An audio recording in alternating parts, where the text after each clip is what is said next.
For years, the public asked a question that seemed impossible to reconcile with the image they were given. How could one of the world's most fearless action stars, a man celebrated for running toward danger, hanging from aircraft, leaping between skyscrapers, and risking his life repeatedly for entertainment, seemingly vanish from the everyday life of his own daughter? And why did that absence stretch not for months or a few years, but for more than a decade, leaving behind a silence so complete that it became louder than any explanation ever offered? A silence that Suri Noel Holmes, the young woman once known to the world as Suri Cruz, carried quietly from childhood into adulthood without public complaint, interviews, or dramatic statements, choosing instead to speak through the life she slowly and deliberately built far from her father's shadow, a life that, when examined closely, reveals a story heavier and more painful than celebrity headlines ever suggested. It begins on April 18, 2006, at St. John's Health Center in Santa Monica, where Suri was born into an environment shaped not only by fame, but by strict belief systems that were never of her choosing, as her mother, actress Katie Holmes, later acknowledged following what were described as Scientology-influenced silent birth practices. Enduring labor without vocal expression, while observers enforced rituals she did not create, a moment that has since been interpreted by critics as emblematic of a larger power imbalance, though supporters described it as devotion, and Holmes herself later framed it as survival. And while Suri could not remember that day, its consequences echoed throughout her childhood, because from the very beginning her life unfolded inside a world meticulously engineered to appear perfect from the outside, complete with red carpets, magazine covers, luxury homes, security teams, and the image of a golden Hollywood family, while behind closed doors, according to friends and later reporting, tensions were already forming, as Holmes's parents and close confidants grew increasingly alarmed by the level of control surrounding their daughter and granddaughter, noting that Holmes was rarely alone, frequently accompanied by associates linked to the Church of Scientology, who, by multiple accounts, monitored movements, schedules, and social interactions in ways that felt less like protection and more like surveillance, though none of this was visible to a young child, who experienced only what children understand: footsteps in the hallway, movie nights, a father who seemed larger than life, and the comfort of routine, until that routine ended abruptly. Because when Suri was 6 years old, the footsteps stopped, the house went quiet, and the man who once held her hand in public and spoke of her as a miracle disappeared from her daily life without warning or explanation. June 2012 marked the rupture, when Katie Holmes filed for divorce just days before Tom Cruise's 50th birthday, in a move that stunned Hollywood not because celebrity marriages fail, but because this one ended with unprecedented speed, finalized in just 11 days. And while the public framed it as a sudden decision, later accounts revealed that Holmes had been planning her exit for months with extraordinary caution, changing phones repeatedly, avoiding certain areas of the house she believed were monitored, quietly replacing staff she feared were reporting back to the church, and holding her daughter close each night with the awareness that one misstep could cost her custody, ultimately choosing New York as the legal battleground because its courts favored a child's stability, and filing while Cruz was overseas filming, ensuring he would learn of the divorce the same way the rest of the world did, through headlines, a move that insiders described as strategic rather than emotional. And court documents later confirmed that Holmes's primary concern was securing the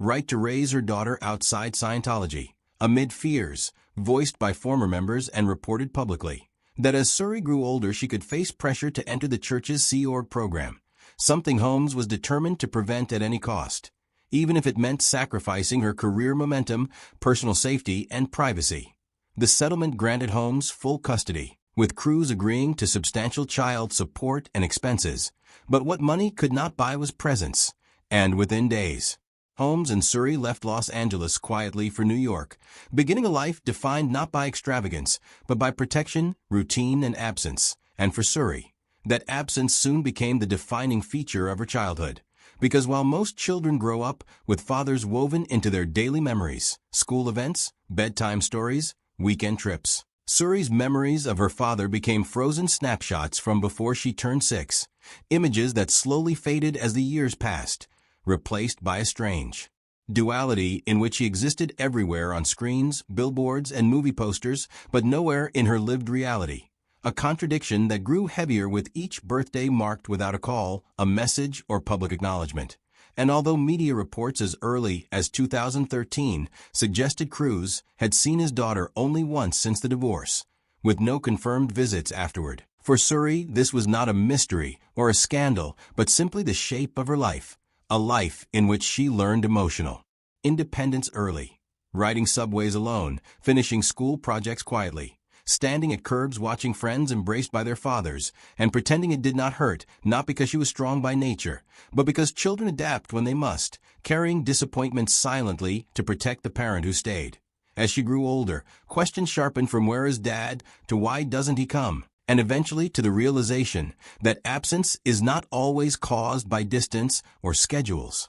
but by choices shaped by beliefs larger than any single relationship, a realization that began to crystallize during her early teens when fragments of adult conversations she had overheard for years. Words like Scientology, custody, control, restrictions, finally started to make sense, especially during the isolation of the pandemic, when she had time to search for answers on her own, reading interviews, documentaries, and testimonies from former members describing policies that discouraged close relationships with those outside the organization, including family members, a pattern that did not name her directly, but nonetheless explained the architecture of her silence. And while no one could claim to know precisely what choices were made behind closed doors, Suri understood enough to recognize that she existed on the outside of a system that demanded loyalty. And that realization did not turn into hatred, because children rarely hate their parents, but into something quieter and more enduring. Grief for a living person,